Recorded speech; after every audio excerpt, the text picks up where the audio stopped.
আসলে এগুলো আমি কখনো বোঝার চেষ্টা করি না, প্লিজ তোমাকে মাফ করে দাও। এখন আর এইসব কথা বলে কি লাভ মনি? নয়ন, এসব কথা বলে লাভ আছে? তুমি চাইলে আমরা আবার দুজন মিলে আমাদের সংসারটা গড়ে তুলতে পারি।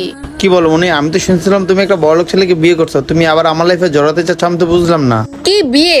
আমি কিভাবে বিয়ে করব বলো নয়ন? আমি তো তোমার মতো ভালো ছেলে কখনো পাই নাই, এই জন্য বিয়েও করি নাই।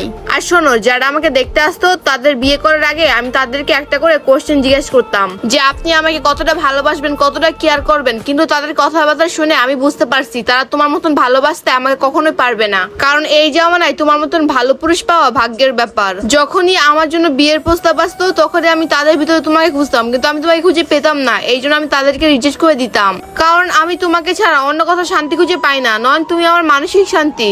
আর আমরা মানুষকে সব দিক দিয়ে পারফেক্ট খুঁজি, কিন্তু মানুষ তো সব দিক দিয়ে পারফেক্ট হয় না, এক না এক দিক দিয়ে ওদের খুঁত থেকেই যায়। আর আমাদের ভিতরে কোনো খুঁত নাই, আমাদের ভিতরে তো অনেক খুঁত আছে, তাই না? এই ছোট সমস্যাগুলাই সমাধান